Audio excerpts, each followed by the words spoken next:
What's up, Moto buddies? Mike here from Taco Moto Co. Who are we? We make and sell the ultimate products to perfect out your Austrian dual sport motorcycle, a KTM EXC, EXCF, XCFW, Husqvarna FE, and FES. And soon we'll be developing some products and components for the Honda CRF 450L, RL, and X bikes. We build out bikes for our clients and friends, from Sunday Trail specials all the way up to fully equipped global slayers like what RTW Paul is riding on as he travels around the world on an EXC 500. In late 21, we'll be rolling out a full service suspension shop as well as a motor program, full rebuilds, blueprinting, balancing, getting rid of the motor buzz and the big bore KTM thumpers, top end, valve grindings, the works. We want to extend, ultimately, what we're after is to extend your ride day and your endurance and your stamina and be able to keep you on the bike for more riding years. We've got a bunch of 70-year-old riders out there who, with our help, hopefully will be riding well into their 90s. Taco Moto Co. Find us out on all the socials. Go out and get some adventure. On episode 69 of Tech Talk Taco Tuesday, you'll find Jimmy by himself yet again talking about a variety of things such as the anti-squat chassis design, two-stroke carb tuning, Spooge, fuel and air screws, as well as oil ratios. As you listen, you also find Jimmy talking about trials bikes, adventure bikes, enduros, and reveal what's even the best bike for you. Now get ready, because it's showtime.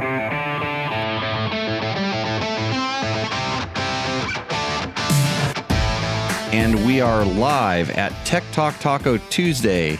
This is the show where we answer your motorcycle and motorcycle product related questions. We have a few different ways of answering those. And we have a new soundboard. We have a new Yamaha in the house. So hopefully everything sounds better than it has on the last 2 or 3 of these shows. We do the show live on Facebook every Tuesday night at 7 p.m. Pacific Standard Time. We put it up onto the YouTubes. We turn it into a podcast, so you may be listening to it on a few of those different platforms, but you can always join us someplace else. Tell a friend about it. Support the companies that support us. And as you can see, KTM supports us. And with that, I have a little project that I'm going to work on. I've been working on one of my co-hosts, Logan, with homework projects. So we're going to call Logan and make sure he's doing his homework. I had to pour my own drink tonight. I'm having Loma Azul tequila, which I managed to locate. This stuff's been kind of hard to find. So Tech Talk Taco Tuesday, having a little bit of Loma Azul tonight. And I don't have a bartender tonight. So she is... well, I don't know. It's code word. She said she had someone coming over for a massage chair ride at her house. So I don't know what that means, but Janie can explain that later. And then I got Bob in here because there's nothing else to do in Pahrump, right? Yeah, he will correct me anytime I say, what words am I going to screw up tonight? Handling, what was the buffering? Oh, that was Heather. And there. Yeah. So we'll try to get all that stuff sorted out. Hopefully the sound level's okay. It looks pretty good on my end. Cheers to all you guys. Thanks for joining in. We have a couple really good questions. I'm going to go straight to the questions in the room because you guys are here ready to go. And we have representatives from Alaska.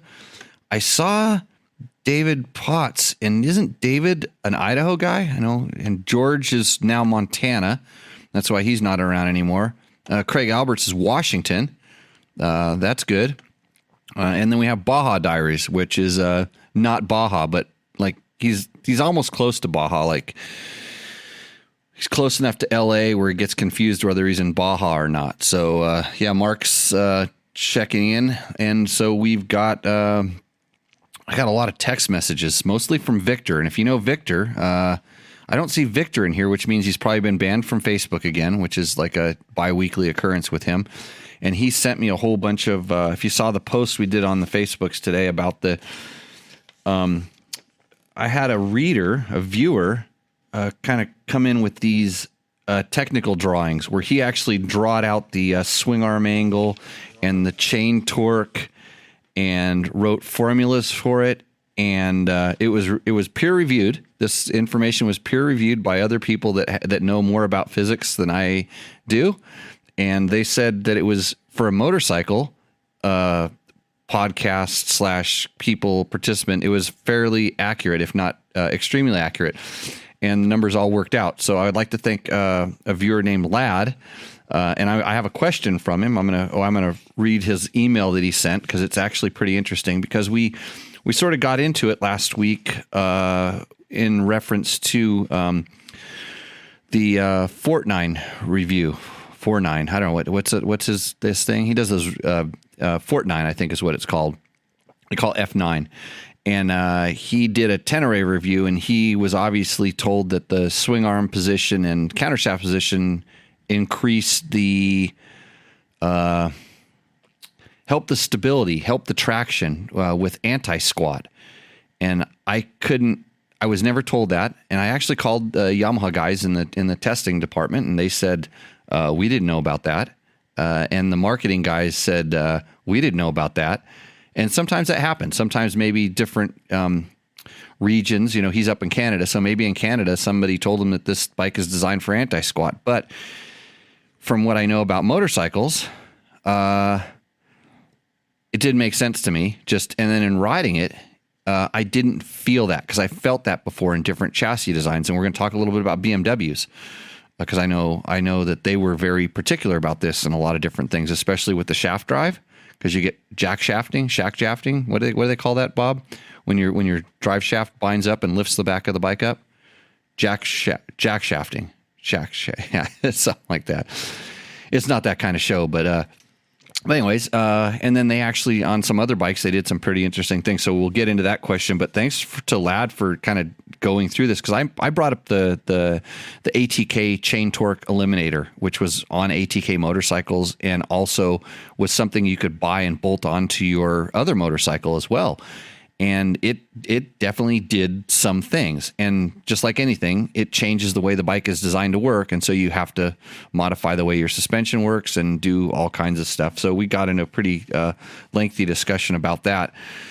And hopefully you will learn something about that. Here's the interesting thing about that. Aside from all this stuff when we talk about the swing arm position and the chain torque and stuff, that's something that's actually pretty hard to modify. Like when you buy your motorcycle, everybody wants to change their suspension and change their power character or get more power usually.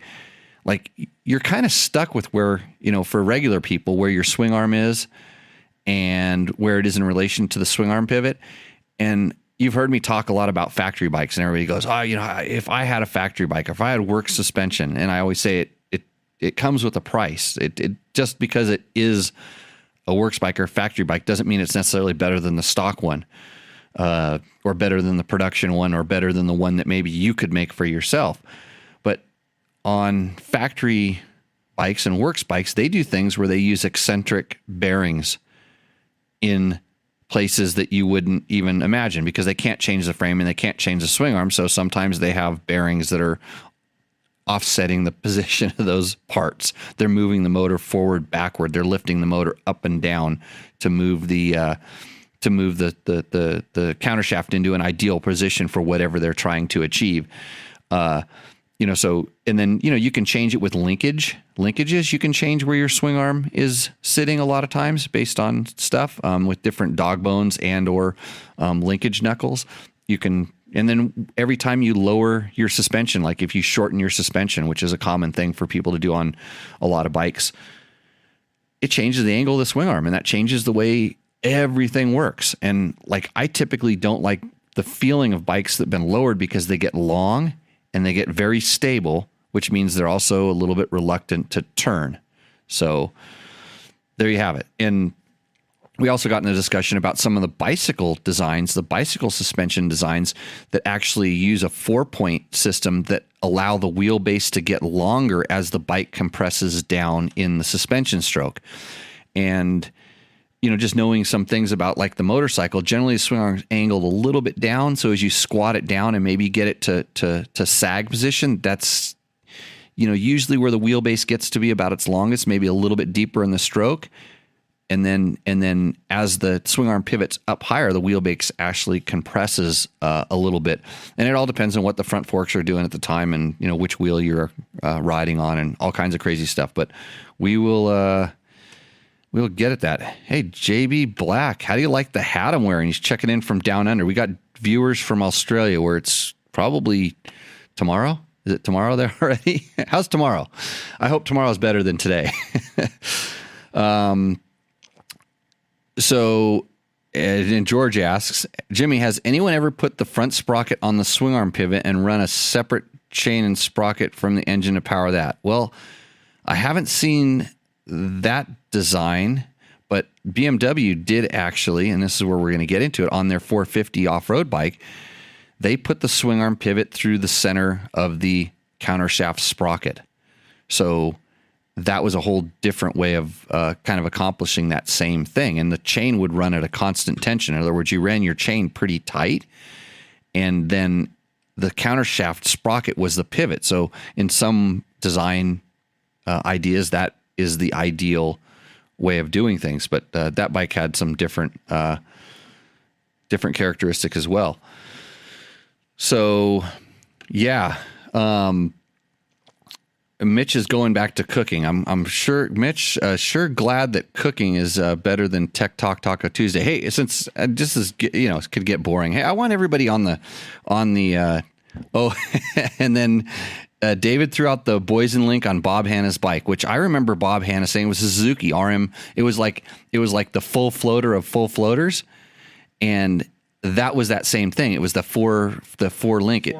4 bar link, yeah. And I heard that he said that thing worked amazing. It just weighed a lot. So, yeah, it was a pretty crazy thing. So good. Thanks, David, for putting that up there. Hey, you know how you're on all these different pages, or you're probably members of groups on Facebook, and these guys, they're always asking a lot of questions, and you want to answer their questions. Sometimes you do, and sometimes they can't find answers. So if you're a member of one of these groups right now, I'm gonna say go ahead and click over to find that page and put a link to this particular show up there right now, and tell them if their question is burning a hole in their brain right now, I will answer it. Me and Bob from the Peanut Gallery will make sure that your question gets answered. And I'll tell you what, I won't leave tonight until all the questions are answered. How's that? So you can tell them if they can go have dinner like Mitch. They can cook dinner, and then they can come back and get their questions answered. But with that, I'm going to do something new here. I'm going to go and we are going to call Logan, who is on vacation, and see if we can get Logan on the show because he has a job. We'll see how this works out. I think he's up in the Washington area as far as I can tell.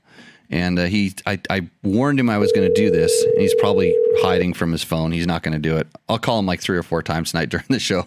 But I was going to make him do the KTM read. Oh, we're not going to get lucky. Not tonight. Maybe I should call somebody else. If somebody else has the Hi, how you doing? That's Logan's voicemail. So if anybody else would like to try to do the KTM read off the top of their head, put your phone number up in the chat room, and I'll call you, and you can give it a shot. Okay, I'm going to go ahead and do it. Our sponsors of this show, one of them is KTM, which is powered by a distinct ready-to-race mentality. KTM is the world's leading high-performance and street off-road motorcycle manufacturer with North American headquarters based in Murrieta, California, and I was there last week. Over the years, KTM has built a reputation as a fierce competitor on racetracks around the world, and the brand's remarkable global success is reflected in every product it develops and every move it makes. Thank you to KTM. Another sponsor just to come on, sign on with us is Recluse. Recluse makes awesome auto clutches, but they also make left-hand rear brakes. So if you would like to operate your rear brake with your hand instead of your foot, they can help you with that. And they make all kinds of high-performance clutch products as well as the auto clutch. So if you're looking to improve your clutch performance, go to Recluse. What's cool about them is they want to do some giveaways and some projects and some contests as we get a little bit deeper into this. So keep an eye out for that stuff. And, of course, Climb. We announced our winners today on a post on Dirt Bike Test of the Climb Show Us Your Junk backpack fanny pack challenge. We announced it at the end of the show last week, and then it was kind of funny because Heather, my wife, actually congratulated one of the girls, and she said, "Is that a rumor?" So, I don't know how they found out about the contest. Not a listener of the show, but that's okay. Maybe they will. So, anyways, now everybody's saying hi to each other on the chat rooms, and I'm going to get right into one of the questions. This is on our KTM 390 video. GP Traveler 1972 says, great analysis. I am currently trying to decide between this bike and the Honda CRF 250L. Currently leaning towards the Honda because I had heard KTM bikes are more difficult to fix when there are issues. However, I'm glad you talked about seat height. With my 29-inch inseam, this bike is a better fit for me. So, I'm going to go to the seat height thing first, because at 29-inch inseam, the seat heights of either of those bikes shouldn't really make much of a difference to you. I'm a 30-inch inseam, and it doesn't make any difference. I ride my adventure bikes with tall seats because, like I always like to say, I don't like to put my feet on the ground, and when I do, I will move my butt off to the side of the seat and very easily put a foot on the ground. The KTM, even though the seat height is a little bit lower, the seat is actually a little bit wider, especially farther back. So for some people that don't like to scoot forward when they want to put their feet down, they find that the seat height isn't as low as it appears. So let that kind of give you a thing. But leaning towards Honda because I heard KTM bikes are more difficult to fix when there are issues. So I got back to him. I actually responded to his thing on Facebook, and I said the only way I could see there being a difference between these two bikes on issues and harder to work on is the KTM actually plugs into computer. That the dealers have a tool, a digital tool that plugs in to the ECU, and they can talk to it. And really, the only time you would need to plug into that is when there's like some codes that you can't retrieve via. Generally on that bike, there's a service section. You hit the service section on the menu, and it will show the fault codes. It'll tell you what they are. They don't go into detail about them, but it tells you what they are. And I don't know if you can reset them there. I haven't had any fault codes come up other than when I disabled the wheel speed sensors just to see if it would cause a problem, and it didn't. It said the sensor was bad, but then when I put it back into the spot where it goes, it went away and the light went off. But so sometimes, since it's a dealer tool you have to plug into, that could cost you. You can't do it yourself, but you may have to pay someone to do it, where the Honda 250L has nothing like that. It does not plug into anything. So that could be the only thing. And then, but as far as like basic maintenance and parts and things like that, it's going to end up net being a tie.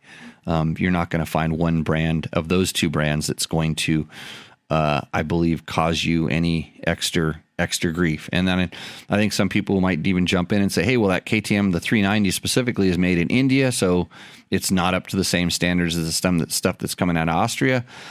And, well, I don't know exactly where the Honda is made. So I wouldn't say it's 100% made in Japan. So you don't know where things are made. In reality, it shouldn't make too much of a difference because the brand is badging it as one of theirs, and they will probably stand behind it.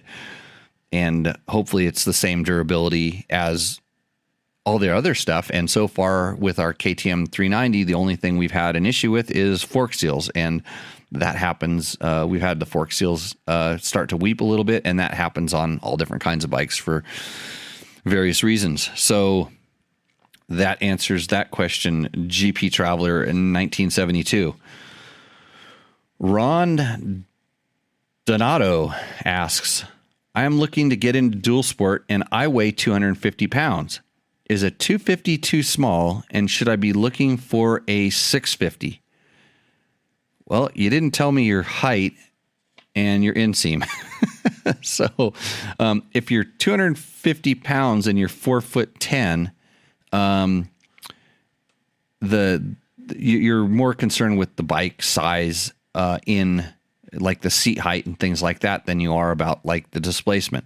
But I will tell you that I have found once you start going south of 200 pounds, the 250s will lack a little bit in throttle response and pickup, but you're not going to slow them down. In fact, you're probably going to get really good traction, and the bike will do just fine. It'll get you around. It'll go the speeds it needs to go, even at your weight. But I think when you're starting to get up around 250, your weight actually mellows out the bigger bikes and does make them a little bit easier to ride because the power doesn't lunge you so quickly forward. So it's a toss-up. I think it's really what you're comfortable with. I would, if you're just getting into dual sport, I would go ahead and get a 250, knowing that you're going to ride it for a little while, decide whether you like this, get comfortable, and then maybe move on to something bigger. A great stepping stone. So that would be my choice on that thing. And Garrett tells me the Honda 250L is made in Thailand. So I was right. I hadn't looked at the tag just to see it yet. So when are you going to do a review on a 2020 beta? Garrett also asks. I'm not going to do a review on a 2020 beta. I want to do a review on a 2021 beta. And those plans are in works, but it's a time issue. Time's hard to come by. And George tells Ron just to get a KTM 500. And I could agree. If Ron said, I want to get a dual sport bike and I weigh 250 pounds, I would say just get a KTM 500 also. And that has nothing to do with the fact that KTM does sponsor and support this show. So take that for what it's worth. You could get a Husky 501 too. And I'm not going to say Husky anymore. Well, we're getting test bikes, but they should start advertising as well, I think. Okay. On to next one. So Lad Johnson is the one who gave us all the information back on the swing arm Fortnine review on the anti-squat. And from what we can assess is the reason he's calling it anti-squat is he feels that when you give it the gas, we think that it stiffens up the suspension and holds it up so that the bike doesn't squat down, and that helps the traction feeling that we keep talking about, the really good traction, the traction control that the motor has that is not done electronically. I can't actually see that working. And in fact, he says, I listened to your show about Fortnine review on the Yamaha Tenere suspension anti-squat design and agree with you that his explanation doesn't make any sense.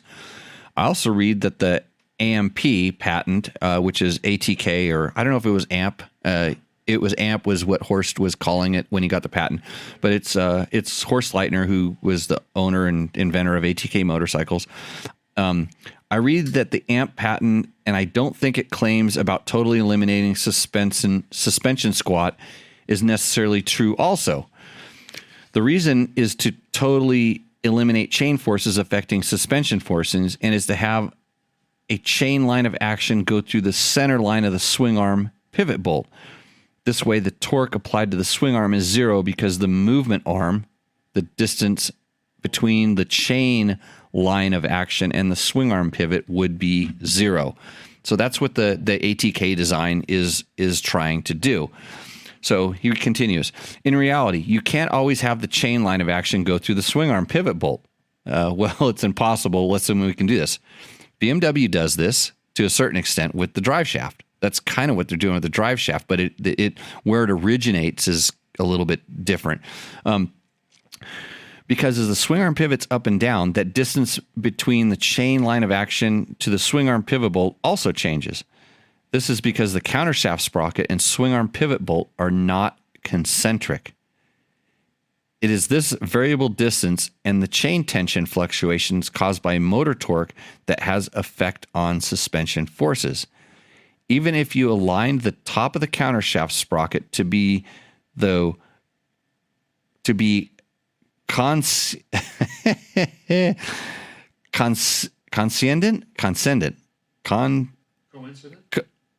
coincident.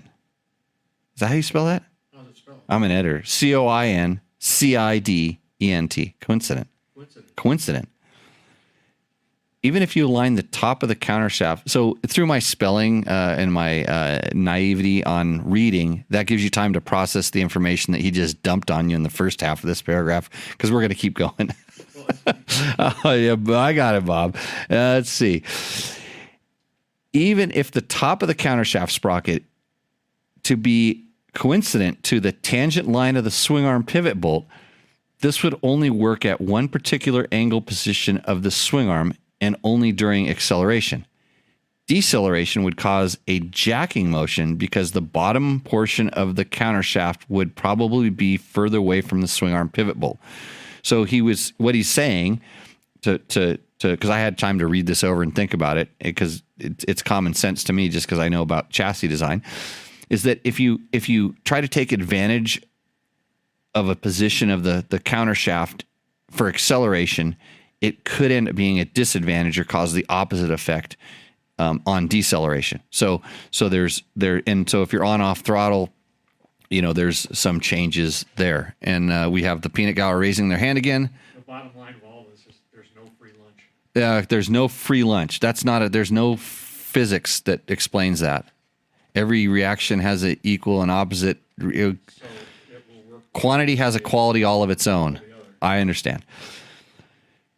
Back to Lad. The best a suspension chassis designer could do is minimize the jacking squatting portion minimize the jacking squatting forces is to position the countershaft sprocket in the ideal location relative to the swing arm pivot bolt. This at best is a compromise based on my explanation above, just like we said. The amp link, based on some of my hand calcs and free body diagrams, those are the ones I posted on the Facebook for you to review and comprehend before the show. Tries to make the distance between the chain line of action and the swing arm bolt relatively constant through the full range of motion of the swing arm and under acceleration and deceleration. It does not reduce that distance to zero. It just makes it constant. So the suspension will still be affected by motor torque, but independent of swing arm position. So it addresses one out of two sources causing squatting and jacking caused by chain forces. Probably the best design to address these chain forces on rear suspension is BMW's countershaft sprocket, concentric with the swing arm bolt on their dirt bike 10 or 15 years ago. So this is what I was going to talk about, because I do have quite a bit of time on that bike. This addresses both minimizing the distance between the chain line of action and swing arm. However, this would require a complete rethink of suspension dampers design, because now that the chain tension forces are no longer part of that equation. Maybe that's why it didn't work that great and needed further development. I don't remember. I do remember. I hope this makes sense. I do robotics design for a living, so these types of problems are familiar to me, which is obvious. And he sent me the free body diagrams and calculations, and yes, it was helpful. I think a lot of people looked at it. A lot of people complimented your explanation of it, and your math worked out good. So let me tell you about some BMW things. So the 450 that they built, they designed that entire bike to work around a couple very interesting and very awkward concepts, very much like an ATK, by the way. Interesting and awkward. So the whole motor was designed to be as short and as compact as possible. So the clutch was on the crankshaft, And because it was on the crankshaft and it made it so that they didn't have they want to have the two transmission shafts a lot closer together. The motor had to spin backwards of what is conventional, because if it spun the other way, the countershaft would be going the wrong way. So in order to get the countershaft to spin the right direction, the motor ran, quote, backwards, which made some for very interesting handling characteristics, which some of them were really good, because when you got on the gas, it actually pushed the bike downward, not upward. Okay, because most bikes, when you get on the gas, the engine naturally wants to lift a little bit. This bike actually wanted to push down, and even when you were going up hill climbs, you could actually feel the bike, for whatever reason, and I think it was because of the extra weight on the crankshaft because of the clutch, made the bike want to squat a little bit or push down. It didn't actually squat; it just wanted to push down. Plus, the way that suspension worked, since it was a lot more free, and it didn't, and the way you really feel this is like when you're going to land off a jump and you gas it to stiffen the suspension. It doesn't work on the ATK or the BMW. You didn't get that advantage of having that tension. And I think it's more of, I don't think it's actually, I think somehow it's just that all that torque binds everything up more than it actually affects the action. But don't ask me. I just tell you how it works. I don't know why it works. I would kind of say it was a little bit more like that. So the other interesting thing that I spent a lot of time working on, because my BMW rally bike had shaft drive, was the angle of the shaft and the swing arm and specifically the position of the rear drive, and how the different angles of that affected the way the bike accelerated and stuff. So it had a torque arm that went from the chassis to the rear drive hub on the swing arm, kind of like a drum brake. In the old days, the drum brakes had an arm that went from the frame to the essentially what was the brake carrier, so that the suspension can move without the brake affecting. Because when you locked up your rear brake, and it actually happens now on regular bikes, if you start dragging your brake, it causes the bike to squat, because the brake is attached to the swing arm, and that force starts, it binds up the wheel, and then the chain pulls the chain ends up trying to pull the swing arm into a squatted position. So, yeah. And so so when you started playing with the angle of the drive shaft and the rear drive in the back, it completely changed how that bike reacted to acceleration and deceleration. Like if the angle was too aggressive, the bike would just hop and shudder, and just it would literally almost lock up. And it was also because of the drive shaft, the CV joints inside the drive shaft would start binding up because they were at, kind of extreme angles and stuff like that. So all that stuff has a huge bearing on how the bike works. I felt that BMW with the swing arm pivot at the counter shaft was just like the ATK. If you came out of those, if you ever been on one of those trails like the UTV style bumps, or those choppy inside the ruts, those choppy bumps that just cause bikes to kick and buck, those bikes would, under acceleration, just hook up and drive. And the only thing I felt that worked better than that BMW was another BMW called the HP2 that actually had an air shock. And what that bike did was, air shocks feel like they have absolutely no rebound damping to most people. They follow the ground better. They rebound quicker, but they don't rebound in a manner that lifts the bike up. It allows the wheel to move very quickly, especially on rebound, without causing a bucking of the bike. And so combining, a really good, a well-designed chassis pivot position that doesn't have a lot of effect on the swing arm and allows the wheel to move, huge advantage. So, yeah, those are those are some of the some of the things that kind of come into play. And I think somebody commented here about the higher the counter shaft would cause squat, but acceleration force through the line of the chain is negligible compared to the rotational or inertia forces. But it's an interesting theory. Rusty Nail. That's probably his real name, right?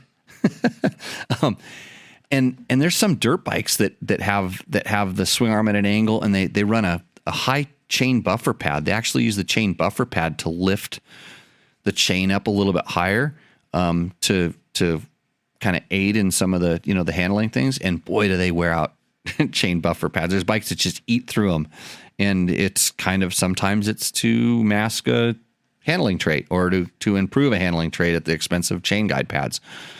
So note that all the manufacturers have moved the countershaft as close to the swing arm pivot as possible to reduce this effect. Back when the ATK deal was made, the countershaft sprockets were many inches from the swing arm pivot. I think Mako was maybe 6 inches away. You're right. I do remember that. Everybody learns. We learn. And Chris Rial corrected me. The brake stay is the name of that part that I was looking for. The brake stay, which is the holding pad on the thing. HP2 air shock. What about the way that the WP track shocks work? The track shock is in my experience is trying to accomplish that same feeling of very quick rebound, but it's still, the rebound is controlled mostly by a spring, and the spring seems to care more about its position than the air did. I don't know if I'm explaining that right, but the track shock feels about like 50% like an air shock is the only way I can explain it, just from riding both of those things. So yeah, lots of info there. Now we're all chassis designers, so now you can go run off in every other form and tell everybody they're all screwed up because their chassis is messed up and they're hopeless trying to get the suspension fixed. Does that work for you? Okay, Infamously Unknown says, I am in the USA, California, and I just got my Tenere 700. It's bitchin', by the way. I am commenting on the mention of no chain guide or tensioner. This bike has 2 chain guide tensioners above and below. A guide does not come stock, but there is a Yamaha option to buy one. There are several Yamaha options for the Tenere 700. So thanks for Infamously Unknown. Yes, for correcting me again about the chain tensioner versus chain guide. Yeah, it does not have a chain guide, but there are chain tensioners or just chain rollers on that bike. So Lemsky says, awesome review, and the feeling you know what you are talking about is very strong here. Wow. I say this because I do not know your channel yet, but the way you put the bike into test makes me feel that it's not only a surface blah blah talk from guys that pretend know what the bike is like often goes on YouTube. Thank you and congratulations. Oh, thanks, Lemsky. Hopefully you know our channel and you will you'll share it with others, because we want to do more of this. It's a matter of, it takes a lot of time. Like why the reason you probably don't get really good quality reviews from 2 different kinds of people. So the one is maybe a someone who works as a journalist or is in the same line of work, if we call it work, that I'm in, and they have to go ride the bike and have the test done in 20 minutes after they get back from riding the bike for 20 minutes. And I'm not kidding when I say that it's all about timeliness. Everybody wants to get it done. So there's no time for testing. And so they just come back and they say blah, blah, blah. They usually regurgitate what the manufacturer told them 3 times during the presentation, or they, cut and paste what the manufacturer provided in all the PR material, and they just have to get it done. And even if they do have some insights, they don't get the time to explain them or to actually really go out and evaluate it. Sometimes manufacturers like this because generally the reviews are pretty positive because that particular journalist will like to come out to the next intro. And if they don't write good things, maybe they don't come, especially if you don't know who they are. They don't have that many followings, or they work for a big media outlet, and that media outlet just gets to come for whatever reason, and then they're just going through the motions. And then you get, your sort of user reviews, and some of those are actually pretty good. But unlike the other journalists, that user doesn't get to ride 20 different bikes and doesn't have a whole lot of a background to explore and explain stuff. There's not as much experience coming in to explain that stuff. And then they also find out that it's hard work. I mean, as much as you want to talk about your bike and put the information out there and do stuff like that, it ends up being a lot of work to do that. So you can't really blame, the guys that go out there and, especially the ones that are doing it on their own for, trying to do a good job. But everybody's trying to do it, and it's not as easy as you would think.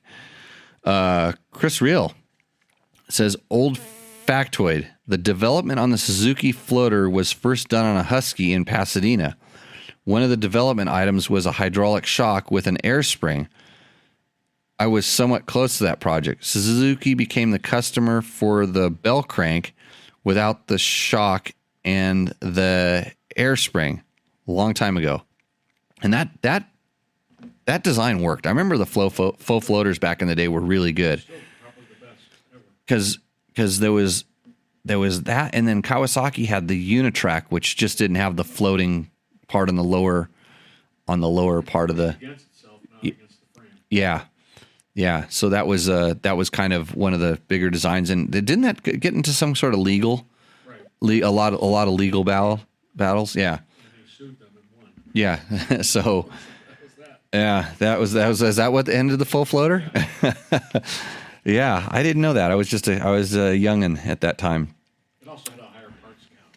But yeah, more parts is never any good. It seems like everybody just homogenized into that standard shock linkage that we're all, that most bikes, with the exception of the PDS KTMs, are running these days. Menard H says, I don't know. This overall review seems just too good. I suspect there's more to the story. Good review to address a list of items like that. So he's talking about our Tenere 700. What more to the story do you want? It's too good. I actually wrote him back and said it's just too good of a review. It is what it is, man. Because I get people, whether they know me or they just run into me someplace and like, hey Jimmy, what do you really think about this? Yamaha Tenere 700. And I'm like, I did a 24-minute video on it. What question did I not answer in that video? Because that's what I really think, and until I think something different, that's it. I don't have anything extra to say other than the buffeting is is good. Can you do the KTM 790R as DDB tube? I really liked the review, especially the suspension segment. Well done. We could do the 790R. One of our buddies has one, and he's offered it to us to review if we would like to. It wouldn't take that long because I've ridden the standard 790 and I've ridden that 790R suspension. So maybe we should just do like the other guys and walk around it with a camera and talk about all the blingy stuff.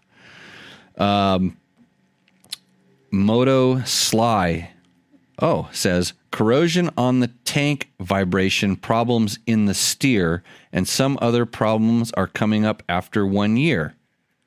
He's a rapper. Moto Sly? Let me break this down. Corrosion on the tank. I think that's one thing. He says that happens. Vibration problems in the steer.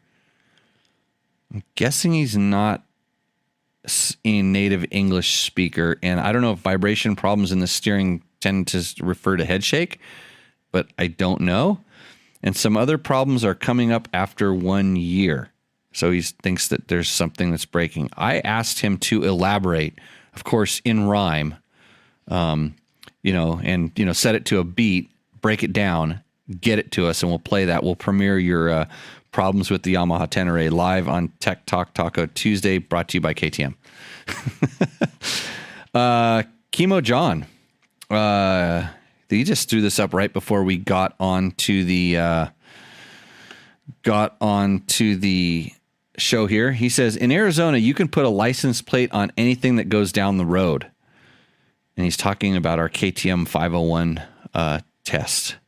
So I don't need someone to tell me what bike I can put a license on. My full race bike with the license plate tucked under the rear fender does just perfect out here. Keep your California laws out in California. Okay, Chemo. Well, I'm not in California. I'm in Nevada, and I agree with you. I want to keep California laws out of Nevada, and I'd like them to go away from California too. But if you can put a license plate on anything, which I know you can in Arizona because I've done it. Your full race bike. I just hope your full race bike isn't as loud as some of the Harleys that people are riding around. And I'm sure it goes down the highway just as good as you would like it to, but I guarantee if you got on that 501 and went down the highway, it's much better than your full race bike. But we're dirt bike test and we don't ride down the highway. So, and when we do our top speed stuff, we do it out on a dry lake bed. So we're not breaking any laws. MP says, why won't Jimmy talk about the air idle screw adjustment on a KTM 2-stroke like the 300 XCW? And the topic of 2-stroke black spooge coming out of the pipe and or constant leaks near the power valve cover, how to affix, adjust, repair, etc. Well, I wouldn't talk about it because I wasn't asked the question. So now, since you brought it up, air idle screw adjustment on a KTM 2-stroke. It's like anything. So you can adjust the idle through the idle screw, and you can adjust the fuel mixture through the air screw. So 2-strokes have air screw, 4-strokes have fuel screw, just typically. So the air screw, and the way you tell is if the screw is on the front of the carburetor, usually on the bottom, that's typically a fuel screw. If it's on the back of the carburetor, on the side, it's typically an air mixture screw. And you're essentially adjusting the same circuit with those two things, just in a different way. Most bikes manufacturers like to have their fuel or air screw either one set at about 1 to 2 turns, in the range of 1 to 2 turns. And my experience is if you're more than 2 turns or less than 1 turn, you can adjust the pilot jet up to compensate for what you're trying to do with the screw. So let me say that again, just so you're aware of it. If you're from 1 to 2 turns and you're perfect, your pilot jet is correct. If you're 2.5 turns, your pilot jet is off. And since we're talking about fuel and air screw, we're going to switch back to 2-stroke because we're talking about air screw. So if you're at 2.5 turns open, and the way we check it is you screw it all the way in, and then you unscrew it half, 1, half, 2, half. That means you're letting more air in, which means your pilot jet is probably too rich. In other words, you need to take your pilot jet down a size, and then you can probably go in. I found it depends on the carburetor, with some Mikuni or Kian or whatever. You can go in a half to a 1 a turn based on the pilot jet. Now, the effective range of a fuel screw and an air screw to me seems like about 2 full turns. So you can get from a half turn all the way up to 2.5 turns. It's going to do something, and after that, in either direction, they kind of stop doing anything. So, and these days it seems like because of the bad gas, and more so in 4-strokes, is you're having to open your fuel screw up to compensate for that plugging pilot jet. And 2-strokes don't plug the jets too much, but I find that people are having to close down the air screw more and more because of bad fuel, bad jets. So that's so we'll go back to just talking about air screw only. The way I like to adjust it is I like to have my 2-stroke so that it idles and then it stalls. So it'll almost idle for 5 or 10 seconds and it'll slowly stall itself out. So it's almost like you have no idle, but it's not a complete shut off of idle, but there's some idle. So I don't want to go to complete shut off of idle because I don't want the bike to stall. But in normal riding, you're never really going to be at 0 throttle for 5 or 10 seconds unless you're going down a hill or something, so it won't stall. So when you're set there, that's where I start doing the fuel screw. or the air screw. And the air screw for me works for the first maybe 16th of a turn of throttle. So it's how the bike kind of comes off of that idle. So you've shut it down and it goes ding ding and it's down to idle speed, and then you turn the throttle. And that's where the air screw comes into play. And so what I'll do is I'll do it at idle, and I'll just barely crack the throttle, and then I'll move the air screw for almost a full turn of range and just listen to the motor. So I'm holding the throttle to steady, and you'll hear it kind of rev up or rev down. It'll change as you do it. And you find when it's going up, then you go back and it starts going down, and you find there's a point in there where it just gets right. And it's a feel thing. It's something that you learn from years of doing it, and it's something you have to practice. You've got to be kidding. Self-destruct sequence activated. Yeah, that's Self-destruct sequence activated. cheers. We're going to keep this going. Self-destruct sequence activated. So that's not my Yamaha that's breaking. That's I believe it's the Mevo. I just hope it didn't fry the Yamaha. Because something else on the other one fried, and I don't know why it would do that. So anyhow, where do I need to? Cheers. We're gonna keep this going. Where did I need to roll back to? Start where I started talking about the beta and the oil injection on the betas and the KTMs were running. Like our beta, when we calculated out, it was more near 80-1 on the fuel oil ratio, compared to when we were mixing it at 60-1 or whatever it was. So, okay, sound works better. That's good. Great sound now. Why do I need the soundboard? Well, I have to take calls. Actually, let's. I'm gonna try something else here. I started getting text messages on the show that our sound is cutting out. Let's go here. See if we can get a call into little Logan. It's time for him to do this. He's hiding. I know he's hiding from the show. And so the last question was the constant leaks near the power valve cover and how to fix and adjust that. And so I've never had the constant leaks near the power valve cover, unless you're talking about this. So there's two different things. There was ones that were leaking actually at the seal on the face or the front of the cylinder. And then there's the oil that leaks out of the side of the power valve cover that goes from the side cover up to it's where the actuator arm is. And we actually have a post on Dirt Bike Test that tells you how to fix that. The majority of the oil you see in there is coming from your transmission. That's transmission fluid that's going up, splashing down, and then leaking out of the side. So, and then on the power valve covers, on those two side covers, especially the one on the opposite of the activation arm, that's a chamber. That's an open chamber inside of there, and that can also fill up with quite a bit of oil residue and stuff like that. So, yeah, look into that. So why won't I answer that question, MP? I just did. There's your question. It's loud but better. So I'm gonna have to go figure out an after production here. Let me see if I can turn the volume down on this.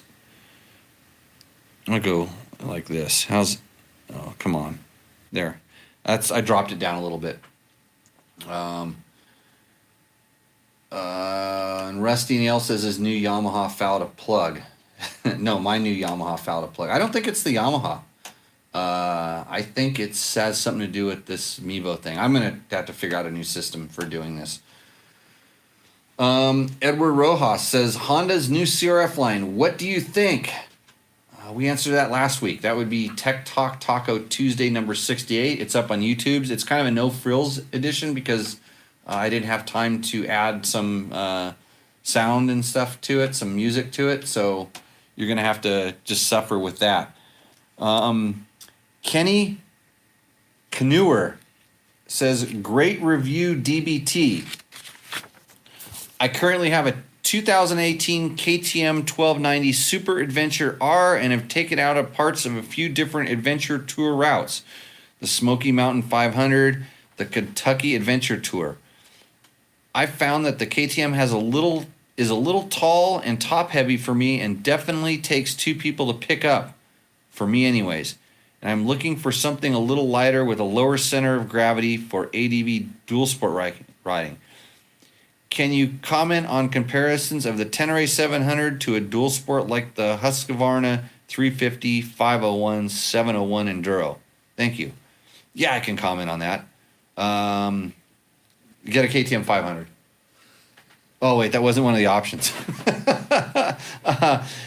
So I mean, you're riding like the Goldwing of adventure bikes at the 1290 level, and I actually don't even ride the 1290 because it's just so much. I mean, it's amazing motor. It's great on the street, but it does have a very big bike feel, and so what you're doing is very common these days. There's a lot of riders that are, looking to downsize.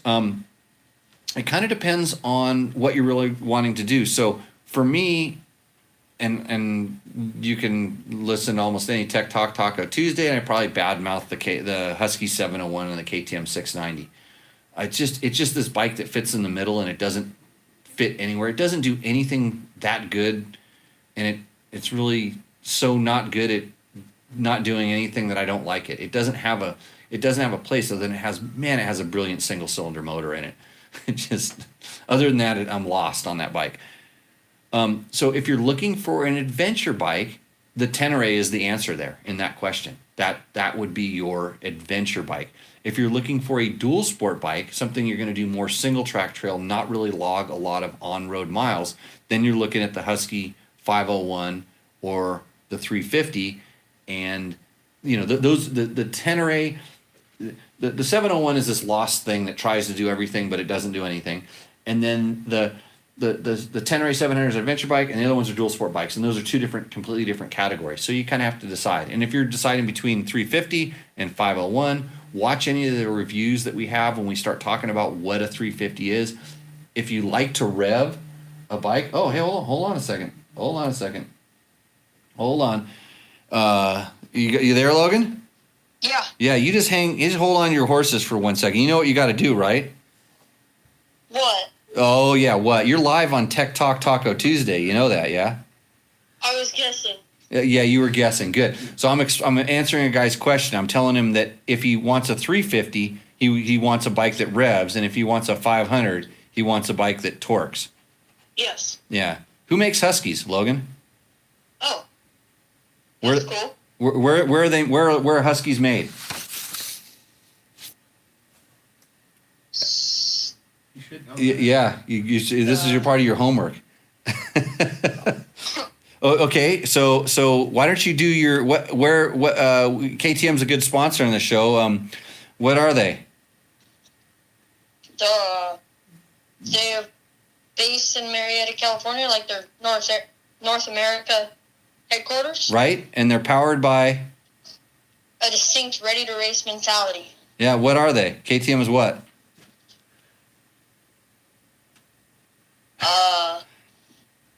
Remember, this is your homework assignment, buddy. You're right now. You're hovering on D and only slipping down. I'm gonna have your grandparents make you do push-ups and no ice cream if you don't get this right. I got their number. It's the world's leading high performance. I bet you everybody in the chat room could do. Is it on-road and off-road motorcycle company? Manufacturer, yeah. Manufacturer. Right. With North American headquarters. Based in Marietta, California. Okay, keep going. Over the years, they have... I'm going to dress you up in a KTM outfit and make you stand up on a stage and do this like a little I'm a little T-top cute. I'm going to have you sing it. Next, if you don't do this right, I'm going to have you come in and sing this next time. Okay, so it's built a reputation as a fierce competitor. On racetracks around the world. And the brands? Leading. No. Global success. Right? Getting most of the words right. Reflected in every product it develops and move it makes. That's it. Bingo. Not too bad. When are you going to be back? I think Does not compute. Does not compute. beginning of August. Does not compute. Okay. Hey, thanks for calling in, Logan. If you don't have that memorized, like, you're not getting to read it next time. You have to memorize it. No more dirt bikes for you. You're getting cut off. And mountain bikes, too. Okay, we'll see you when you're back. Yep. Cheers. Cheers. Everybody, that was Logan. He's generally my co-host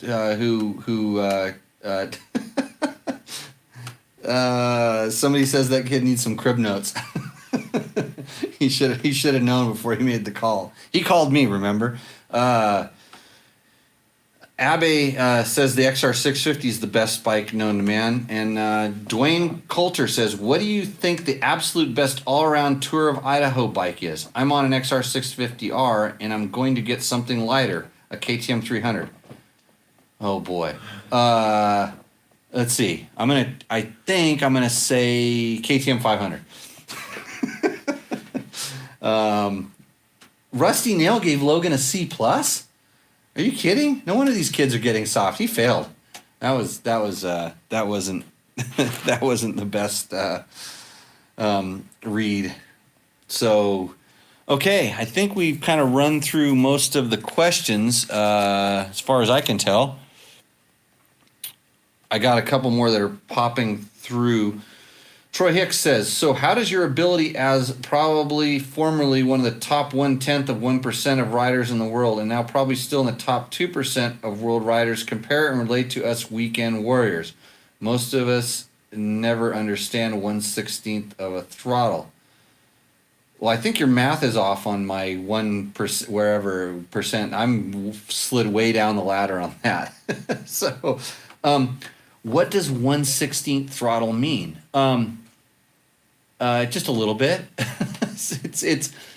it's just when you kind of crack the throttle, and that's the throttle range where if you want to be a better rider, if you want to learn how to ride, that's the throttle range you need to be paying attention to, because that's that's throttle response and that's traction. And when you watch guys like Graham Jarvis and Chris Birch and other guys that you see doing all these videos on both regular and adventure bikes, it's really important that you have a feeling for where that is. And so when your bike is all jacked up, and here's when I hop on my pedestal and everybody's, I need more power and I'm going to buy this and that, they completely forget about that, the first quarter of throttle. Because a lot of these bikes that get modified with all these kits and pipes and tuning this and all this other stuff, they don't run down there, hardly at all. You have to kind of skip that out. And so basically it's like taking your throttle, turning it half throttle, and dumping the clutch. You can't let your clutch out and then start working the throttle because the bike just doesn't run there because it wants to stall, or there's such a big step in the throttle and the power that it doesn't really work.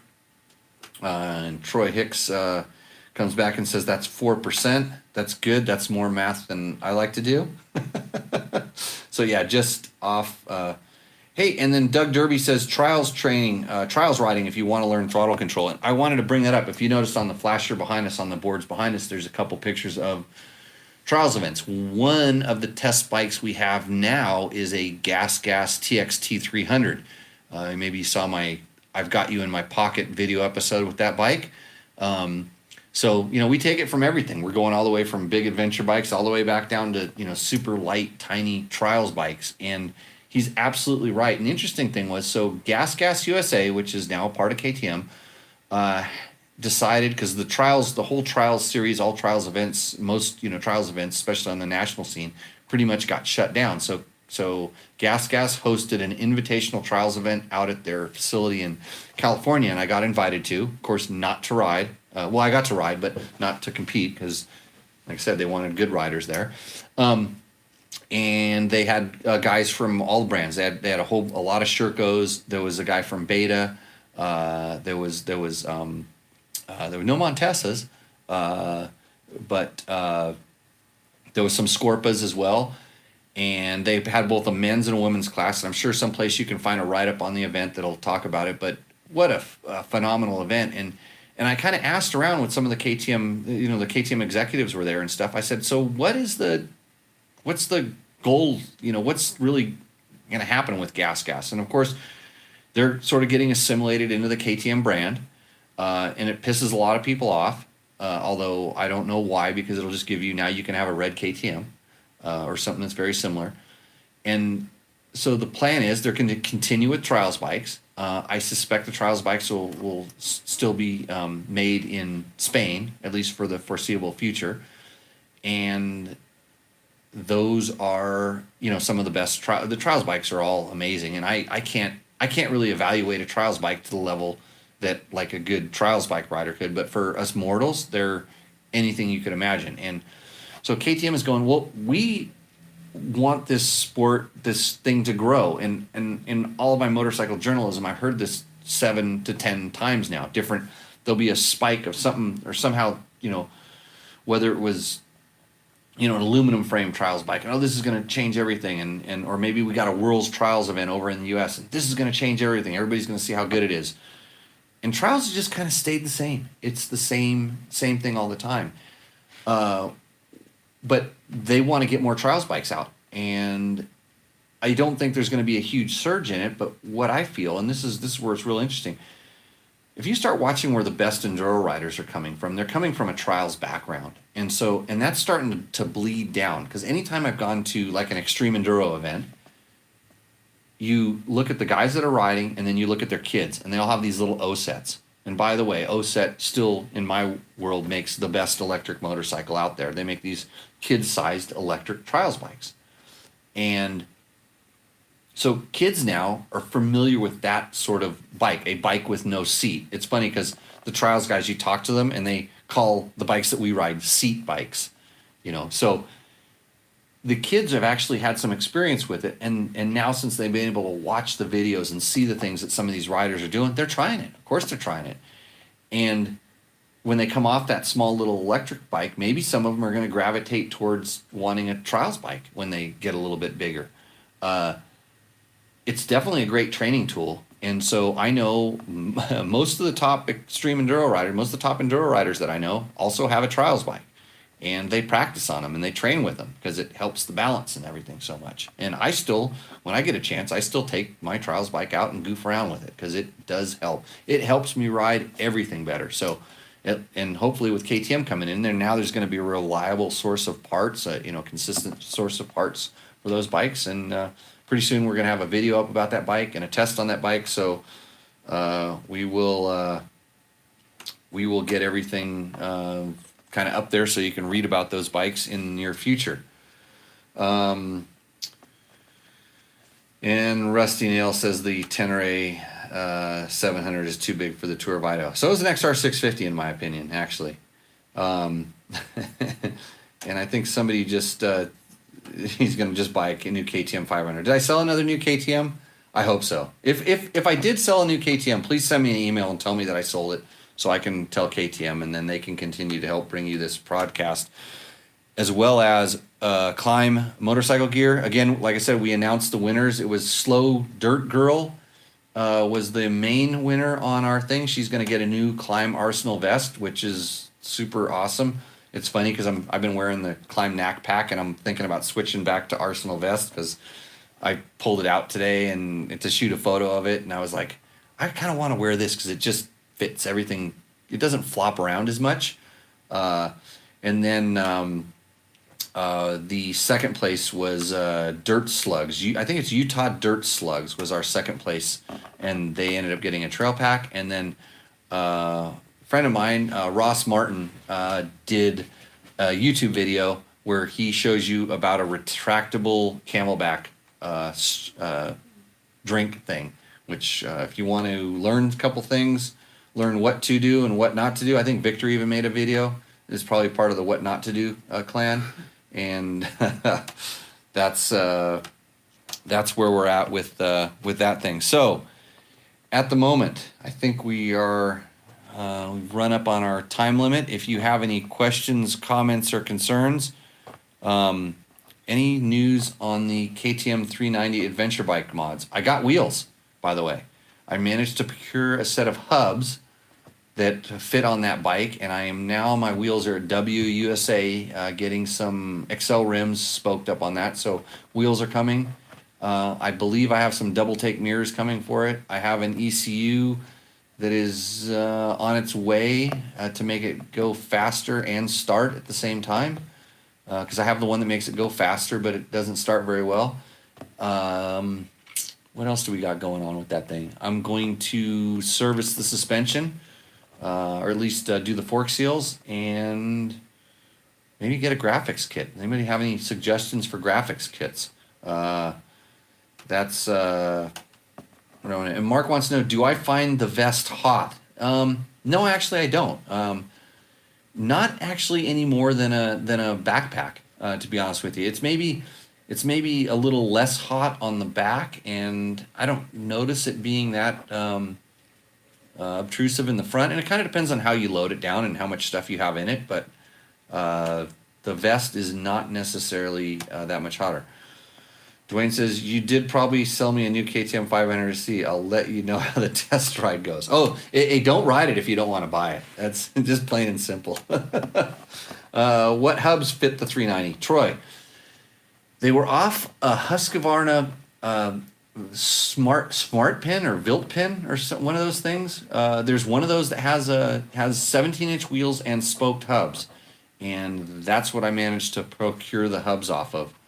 So, hey, if that Dwayne, if that vest is hot, wear the Climb Dakar Pro jersey. I was going to talk about that when I was going to talk about what climb gear you should be wearing this week. There's a review on an older Dakar Pro jersey. They're still my favorite when it's hot because it's like wearing a jacket in the protection sense, but it's like wearing nothing because it's so vented when you are riding. So with that, I think we're going to call it a show unless we get any other quick questions at the end. Hey, if you're always wondering, hey, how can we support you? At the bottom of most of our stories, we also have a link through to some Amazon stuff. If you click through on any of those things or search through the little search bar down there and you go there, we get a little chunk of something if you buy it. So the next time you're, buying a new car or motorcycle on Amazon, some high dollar purchase, just click through on dirt bike tests before you do that. Stereo equipment, the big ticket items. Do that. You can always one of our limited supply T-shirts. That just means I get to be a post office boy also in the morning when you click through and do that. And we don't have any other big exciting breaking news. We've got some Yamahas to test. We're going to go ride the new YZ450 at Glen Helen this week. I was going to talk about the KX450, but I didn't ride it enough to talk about it in depth, although it wasn't changed a whole lot. But it was changed, and I was pleasantly surprised with how that bike worked, and we'll probably do a podcast about that bike. So other than that, thanks everybody for joining in, and we will see you out on the trails, and hopefully I'll get my sound fixed. So cheers.